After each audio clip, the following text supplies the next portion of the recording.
सभी धर्म प्रेमी सज्जनों को सादर नमस्ते। साथियों, बहुत बहुत स्वागत है आपका इस आध्यात्मिक चर्चा में। संतों की वाणी पर बात कर रहे हैं और संतों की वाणी में धनी धर्मदास जी का प्रसंग चल रहा है। कल हमने कुछ दोहे लिए थे और आज प्रसंग को आगे बढ़ाते हुए से आगे के दोहे लेते हैं। विषय विनाश रहूं निसुबासर, यह तन छिन छिन छीजे। 60 जन्म को हों अपराधी, अब की क्षमा प्रभु कीजे। विषय विनाश रहूं निसुबासर, हे भगवान, ये मेरा मन जो है ना विषय वासनाओं में भागता रहता है। सदा दिन और रात ये विषय वासनाओं में ही लगा रहता है। और ये जो हम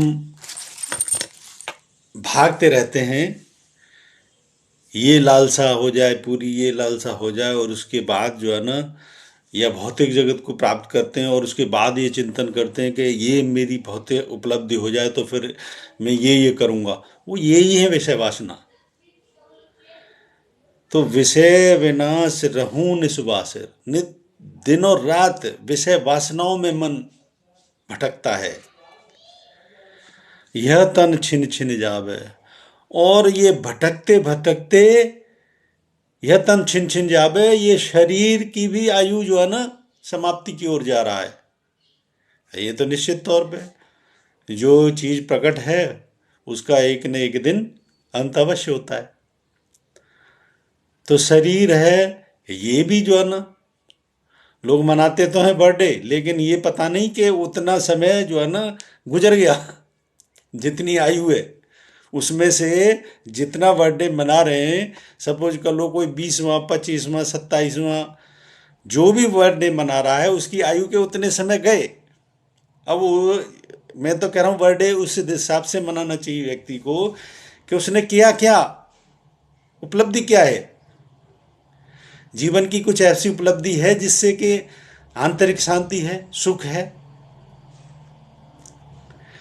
तो इसलिए धर्मदास जी कह रहे हैं कि विषय विनाश रहूं निसुबासर, दिन और रात ये मन जो है ना विषय वासनाओं में भागता रहता है और साथ में उम्र भी धीरे धीरे जा रही है। 60 जन्म को हों अपराधी, अब की क्षमा प्रभु कीजिए। हे परमपिता परमात्मा, जन्मों जन्मों का अपराधी हूँ, इसीलिए तो ये भोग वासनाओं में जो है ना मन भागता है बार बार। कितने जन्मों से अपराधी होता चला आ रहा हूँ, कितने जन्मों से अपराध जाने करता चला आ रहा हूँ, अब की क्षमा प्रभु कीजिए। हे प्रभु, अब तो क्षमा करो, अब तो अपनी शरण में लो, अब तो जो है ना इन सब से छुटकारा दिलाओ। सतगुरु नाम मुनीन्द्र कहाए, साहेब कबीर सुन लीजिए। अब यहाँ पे गुरु की भी महिमा की है। बताते हैं धर्मदास जी जो है ना कबीर जी के शिष्य थे, संत कबीरदास जी के। तो यहाँ पे कह रहे हैं वो सतगुरु नाम मुनीन्द्र कहाए। जैसा इसमें व्याख्या दी हुई है कि आप मुनीन्द्र के नाम से भी कहे गए हैं, साहेब कबीर सुन लीजिए। कबीर साहेब अब तो सुन लो। यानी जो वो ऐसी याचना गुरु के प्रति भी शिष्य करता है। यहाँ पे अगर गुरु ऐसा है जिसने भवसागर से जो पार हो गया है, ऐसा ही गुरु पार निकाल सकता है। ये आम गुरुओं के बस की बात नहीं है पार निकालना। जो खुद पार हो गया है वो गुरु ही पार निकाल सकता है। तो ऐसे ही जो है ना, क्योंकि धर्मदास जी कबीर जी के शिष्य थे, तो वो अगर जो पार हो गया है वो ईश्वर तुल्य ही कहा जाता है। ऐसा गुरु ईश्वर तुल्य ही होता है, क्योंकि उसने शरीर के रहते रहते निर्वाण को, मुक्त अवस्था को प्राप्त कर लिया। तो उसी से याचना की जा सकती है। और वो निश्चित तौर पे अपने प्रयासों से, एक तो मार्गदर्शन हो गया, दूसरी बात अपने प्रयासों से गुरु चाहे तो शिष्य के जो है ना संतापों को, पापों को काट भी सकता है। ये गुरु में क्षमता होती है।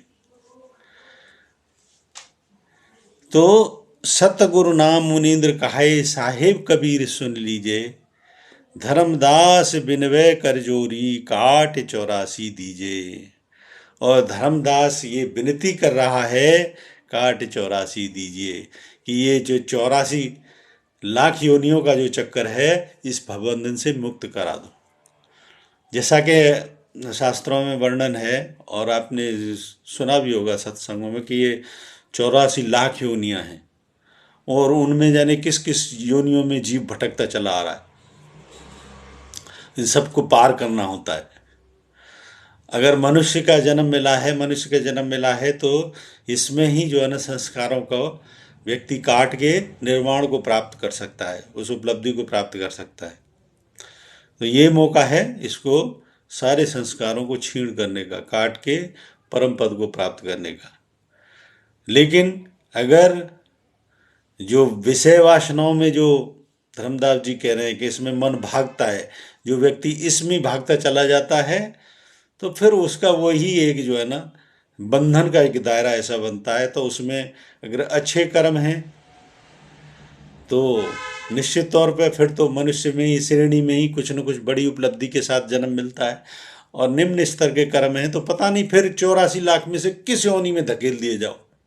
ये डिपेंड करता है कि व्यक्ति ने कैसे संस्कार किए, कैसे कार्मिक अकाउंट है, उसके आधार पे जो है ना।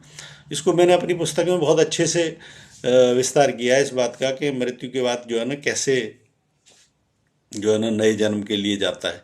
इसमें बहुत गहरा विज्ञान छुपा हुआ है, बहुत गहरा विज्ञान है इसमें। तो अगर संस्कार अच्छे नहीं हैं, अपराध बोध से जो है ना व्यक्ति लिप्त है, ऐसे व्यक्ति अपराध बोध से जो लिप्त होते हैं वही कुटिल संस्कार होते हैं, और वही अधोगति की ओर ले जाते हैं।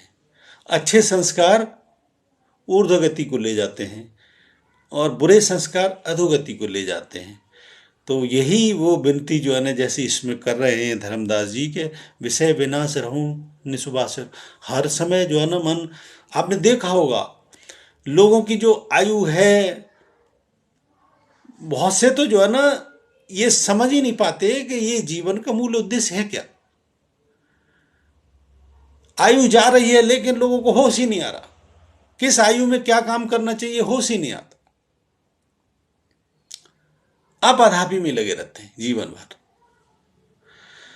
और वही आपाधापी में लगे रहने की बात कर रहे हैं ये धर्मदास जी के। ये विषय वासना, किसी भी तरीके की विषय वासना हो सकती है। काम ही जो है ना, एक जो है ना भोग इच्छा ही एक विषय वासना नहीं है।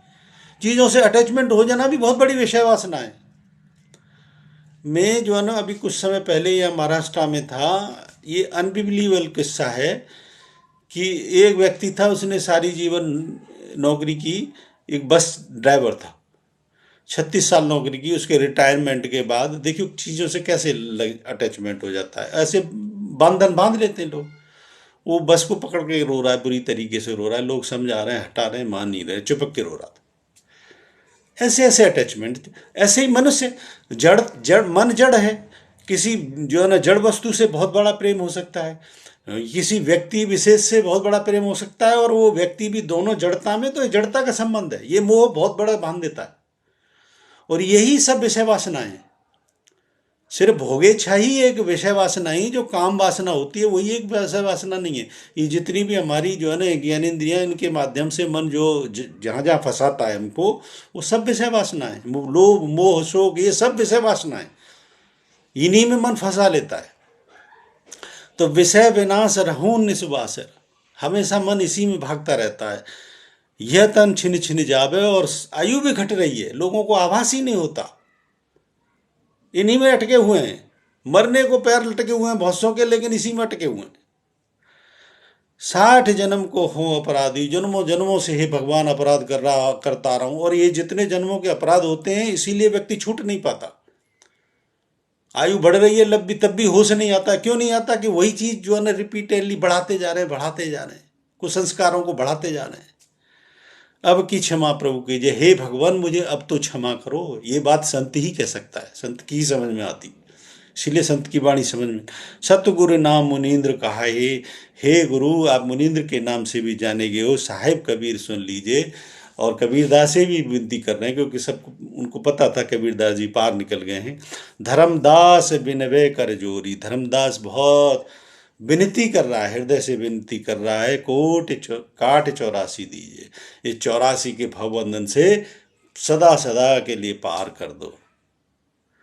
तो इस प्रकार से हमने आज धर्मदास जी के इस दोहों का पहला खंड पूरा किया। मुझे निश्चित उम्मीद है ये चर्चा पसंद आ रही होगी। पसंद आ रही है तो मेरे चैनल को लाइक करें, वीडियो को लाइक करें, चैनल को सब्सक्राइब करें, बेल आइकन दबाएं। कोई प्रश्न है तो शंका समाधान है तो कमेंट बॉक्स में लिखें। बने रहें मेरे साथ, बने रहने के लिए बहुत बहुत धन्यवाद। इत्योम सन, नमस्ते।